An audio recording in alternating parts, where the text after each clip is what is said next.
За сайн байцгаана уу. Өнөөдөр та бүхэндээ Чернобыль киноныхон 6 дугаар ангийг товчлон хүргэх гэж байна. Та бүхэн биднийг дэмжиж лайк болон subscribe-а дараарай. За ингээд кинонд орцгоё. Манайхэд хаалга нүдг чимээнэр бүгд сэрцгээж хийм болоо гэж гайхан нөгөө 3 дахь эрдэмтэн болох Андрей байхаа гэж таамаглана. Геоша компьютер дээрээс үүдний хэсгийг хардаг хяналтын камерыг олоод хартал гадаа хаалга нүдэд байсан хүн нь подкастер байв. Паша хаалгааны түүнийг оруултал Геошагийн уурн хөрөн түүнийг зодчихв. Паша подкастераас мөнгө яасны асуудал би төлнөө бүгдийг нь төлнө. Гэхдээ одоо нэг хүн тусламж хэрэгтэй байна. Тэр өөхөх гээд байна. Түүн туслаачтай хэмээн гуйдаг. Подкастер мөн маш их өлсөн байсан болохоор тэднээс идэх юм өхийг гуйна. Манай хэдэж түүнд идэх юм өгөн юу болсныг нь асуудал. Ойд нэг хүнийг хөлөнд гимчихсэн хэвтэж байсан. Тэр надад нуувчнд им байгаа. Хаалга нонгорхой болохоор им аваад ирээчтэйгээд надаас тусламж хүссэн. Тэр хүн бараг эрдэмтэн байхаа гэтэл Геоша. Тэр хүн нөгөө модтой ургасан хүнийг асархаар үлдсэн эрдэмтэн байх нь гэв. Гэтэл манай хэдэж подкастераас сүүлийн бичлэгээ хийснээс нь хойш юу болсныг нь яриултал. Ойд явж байгаад хачин хоолоонууд сонсогдоод айсандаа ухаан алдаад унжсан байсан. Намайг Андрей гэх хүн аварсан. Тийм болохоор одоо би түүнийг аврах ёстой гэдбэв. Манай хэд эргэлцсэн ч Андрей гэх эрдэмтнийг олон нуувчанд нь авчирч түүнд юмыг нь үлдээж өгөөд өөрсдөө эндээс явцгаахаар болов. Тэгээд тэд подкастераар замжлуулан Андрей руу явах замдаа подкастер бие засах хэрэгтэйгээ шалтак хэлээд модны араар ороод амиа хорлохыг оролдоно. Яагаад ингэснийг нь асуудал яг л галзуурсан хүн шиг ой яриад байна. Би дахиад ингэх байхаа намайг хүлээд өг гэдэг. Тэд цааш явсаар ойн дунд нэгэн модон байшинд ортол Андрей аль хэдийнэ нас барсан байв. Гэхдээ хөлн гимтээгүй байдаг бөгөөд подкастер манай хэдийг хуурчин давчиржээ. Манай хэд ч юу болоод байгааг нь асуудал подкастер би бишээ. Бүс надаар энэ бүгдийг хийлгсэн бүс амьд гэдэг. Тэр энэ байшинд анх ирэх үед үзэгдлүүдтэй таарсан бөгөөд үзэгдлүүд подкастерыг хэрвээ гэртээ хармаар байвал ойн овчонд байгаа 5 хүнийг энэ байшинд авчир гэж тушаажээ. Мөн үзэгдэл энэ модон байшингаас гарч чадахгүй болохоор подкастерыг явуулсан байдаг. Манай тав энэ бүсийг юу хүсэж байгаа юм болоо гэтэл подкастер нэг л өөр хоолоогоор та нарыг бүгдийг нь шатаана гэв. Үзэгдлүүд гарч ирэн би юу ч хийж чадахгүй амьддаг болон сул дорой хүмүүсийг буюу сэтгэл санааны асуудалтай байгаа хүмүүсийг ашигладаг. Жишээ нь энэ подкастер шиг ихтэй зэрэгцэн энэ бол төгсгөл гэж хэлээд подкастер гал тавьчихдаг. Тэд гадагшаагаар зүгтах аргагүй болон Рахимын цаг хугацааны төхөөрөмжийг ашиглаж 26 жилийн өмнөх Чернобыль руу шилжчихдэг.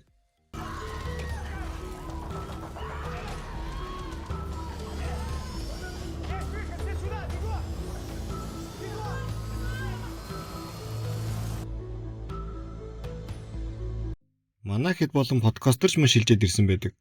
Харин подкастер галзуурчихсан бололтой. Геошач уурн хөрөн подкастерыг зодно. Манай хэд цааш явсаар хотын төвд очтол бүхэн тэдний хувцсыг харан гайхацгааж байв. 26 жилийн өмнө бүх юм өөр байх нь тодорхой шүү дээ. Паша аман цанган кавас авч явах гэтэл мөнгө байсангүй. Гэтэл нэг хүнээр кавас авахулан ууж хэсэг яриа өрнүүлнэ. Тэр хүн манай Пашаг Москвагаас ирснийг шууд л мэддэг бөгөөд өөрийгөө хөдөө аж ахуйн ажил хийдэг гэж танилцуулдаг. Манай хэд цаашдаа яг талаараа ярилцаад байж байтал Аня аавтайгаа таарлцгаав. Мэдээж Аняг танихгүй шүү дээ. Аня ааваасаа эгчин зүгээр эсгийг асуухад аав нь зүгээрээ би өчигдөр цагдаа дээр байсан тул өнөөдөр станц дээр ээлжээр ажиллана гэдгээ хэлдэг. Энэ өдөр чинь Чернобылийн атомын цахилгаан станц дэлбэрэх өдөр шүү дээ. Аняч Сандра найзуудаа аав өчигдөр ажиллаад өнөөдөр амрах байсан ч өчигдөр ихчээс болоод ажлынхаа ээлжийг сольжсон юм байна. Тийм болохоор аав станц дээр осол гарах шөнө ажиллах шаардлагатай болсон. Хэрвээ аав өгчхөл ирээдүйд бийж төрөхгүй гэж хэлэхэд Настя бид өөрчилж чаднаа. Бидэн цаг байна гэж Аняг тайлбарлав. Паша гинтл бид атомын цахилгаан станцд осол гарахгүй байх боломжтой. Аня ихчийг аварч чадсан шиг бид ч бас ирээдүйг өөрчилж чаднаа гэж хэлв. Ингээд тэд хуваагдаж явхаар болцгооно.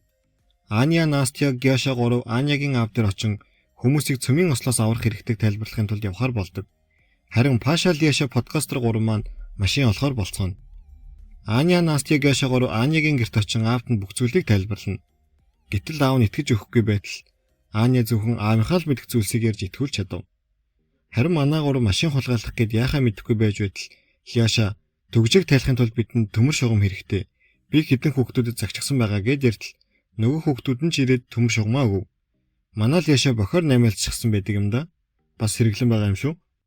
Энэ үеэр Аня аавда Цаг хугацаагаар аялсан талаараа мөн Гиаша Анягийн аавд нь Чернобылийн ослын талаарх бүх зүйлийг тайлбарлана. Аав нь ч таблетыг нь харан гайхаастай.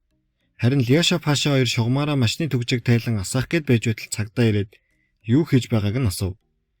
Лиашач энэ аавын машин угаа цэвэрлж байна гэж хэлэхдээ цагдаач цааш явв. Даанч муу санаатай цагдаад харчгаж манай хоёрыг сэжиглэн эргэж харахад нь Пашагийн гар буун харагдсанаар 6 дугаар анги маань төгсдөг. За манайха 7 дугаар анги эхлэхийн өмнө нэг сайхан лайк болон subscribe дараад дараагийн анги руугаа орцгоё.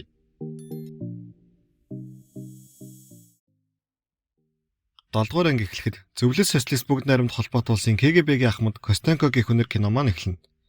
Тэрээр мөрдөн байцаагчийн өрөөнд ороод "За юу болов? Яагаад намайг дуудуулав?" гэж асуув. Гэтэл гудамжинд хэсгийн байцаагч өсвөр насны 3 хүүхэд машин ухаж байхыг харсан. Тэдний машин биш байлээ. Бас тэдэнд гарбуу байсан гэв. Ахмад Костенко "Тэгээд яагаад Москва руу мэдэгдээгүй юм? Би энэнд ямар хамаатай билээ" гэхтэн. Тэдэнд бас ачаа байсан маш сонин зүйлс. Та эдгээрийг хардаа энэ юу вэ гэж гайхан асуув. Ахмад Костенко ч бас гайхаастай. Утас харснаа энэ жижигхэн тооны машин шиг юм байна гэдэл. Харин чихвч харснаа энэ чихвч шиг юм байна. Гэхдээ микрофон гэд бичгэж гээд ихэд гайхаж байна. Тэрч болоогүй. Нэмээд тэр гурийн паспортыг үзв.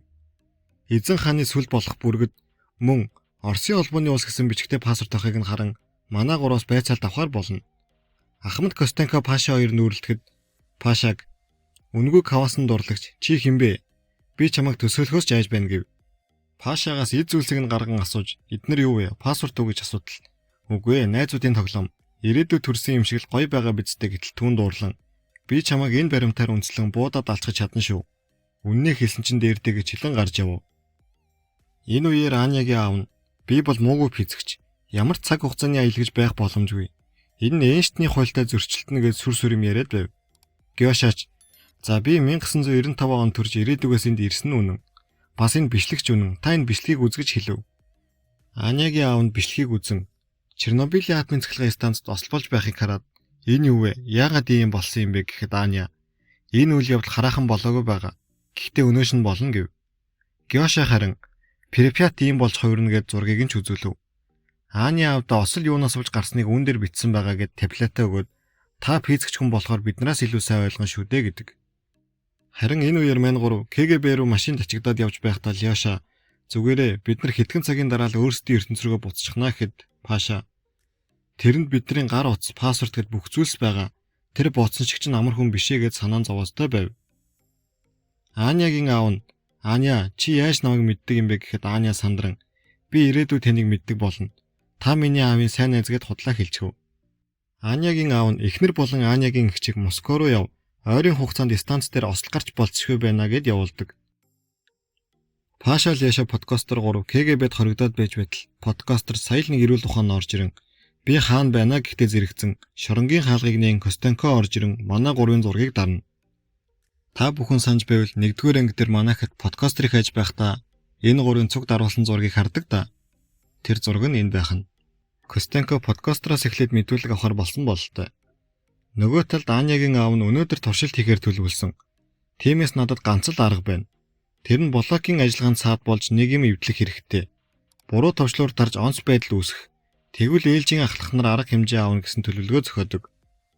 Аня харин аавдаа санаа зовн "Та яах юм? Таныг санаатай тэгсэн гэд мэдчихэн штэ" гэтэл аав нь "Нэг нь хийцэн бололтой. Улс орныхон төлөө шүү дээ." Нөгөө талд Костенко подкастерыг байцаана.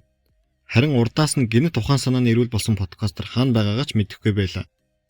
Костенко подкастерт утас өгөөд кодыг нь тайлахад подкастер сим картыг нь аваад асаагаад үзтэл утас жасхан тэр. Костенко подкастераас хаанаас ирсэн хэн болохыг нь асуудал подкастер "Би хаана байна? Хэрвээ би Чернобыльд байгаа бол ийм байх боломжгүй. Энэ газар чинь аль 20 гаруй жилийн өмнө 1986 оны 4 сарын 26-ны өдөр атомын цахилгаан станцын 4-р блок дэлбэрэлт болж цасрах туянаас болоод энэ хот эзэнгүй хот болсон гэд хэлчихдэг. Костенко ч үнийг нухацтайгаар хүлээн авч онц байдал зарлан бүх хүмүүсээ цуглуулдаг. Тэр ажлын өрөөндөө орон сепэндээ манай хэдээс хурааж авсан бүх юмаа хийчихдэг. Паспорт, гар утас, бас нөгөө төхөөрөмж гэдэл. Тэгээд тэр нэг эмчтэй утсаар ярин ирэхийг хүсдэг. Энэ хэд мань гэрээсээ гараад явж байх үед Анягийн аавын танил нь хэдэн залуус машин хулгайж байгаад баригдсан хэсэг рүү явсан. Мөн тэдэнд гарбуу байсныг хэлтэл манай хэд шууд л найзуудыгаа гэдгийг ойлгочихов. Аня, бидэнд машин хэрэгтэй. Үгүй бол бид буцааж шилжих үедээ бүсийн яг төвдөнд байх тул бүсээс гарах хэрэгтэй гэж хэлэхэд Анягийн аав нь манай найзад машин байгаа. Та нарыг бүсээс гаргачаад буцах замдаа станц руу явъя гэж шийддэг. Костенко нөгөө уцаар яриад байсан эмчин чирчгсэн манай Ляшад үннээ хэлүүлдэг болтоныг тариа тарчихдаг юм да. Ляшач ухаан балартан Костенкод өөрийгөө 1995 онд төрсөн. 1-р ангид 2002 онд орсон. 12 он төгссөн гэдэл бүх үннээ ярих нь тэр. Манай хэд хотоос гарах гэд машинтай явж байтал цагдаа нар зогсон. Онцгой байдал зарласан байгаа. Хотоос гарах гэж байгаа машинуудыг шалгана гэж шалгатал. Манай хэдийн гар утас болон таблетнууд нь баригдчихв. Ляшач бүр ухаан самууран цаг хугацаагаар аялуулдаг төхөөрөмж байгаа. Бид нар тун удахгүй ор мөргөө алга болно гэд хэлчихдэг. Энэ үед гаднаас нэгэн цагдаа орж ирэн Аня Настя Геша болон Анягийн аав нарыг барьснаа мэдэгдэг. Тэд ч бас КГБ-д хоригдохоор ирсэн байв. Ямартаач бүгдээрээ нэг газар цуглаад байж байтал Костенкод тэднийг алга болсныг илтгэв. Манай хэд ч ор мөргөө шилжчихсэн байлаа. Костенко яаж чаагаад олж чадсангүй. Анягийн аав нь шилжээгүй үлдсэн байв. Гар утас, паспорт төхөөрөмжөд бүгд л тэдэнтэй цуг алга болчихсон байв.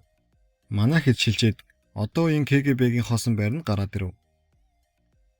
Гэтэл подкастерын хаалга нь гажчихаж Ляша доошо бун Аня Паша хоёрыг адил Паша шилжихдээ толгоогоо цогчихсон байв. Тэр гурав дээж гарan подкастерын гайцсан хаалгыг сүүлийн 5 сумтайгаар буугараа буудан гаргадаг.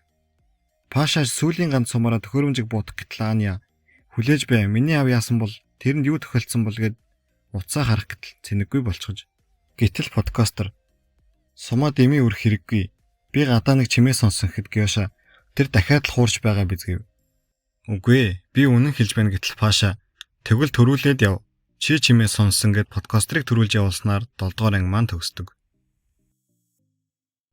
За манайхаа 8 дугаар анги дээр 1-р бүлгийн бүх учир явдал зангилаан тайлагдах болохоор та бүхэн лайк болон сабскрайбаа дараад хүлээж байгаарай. Тун удахгүй уулзцаая.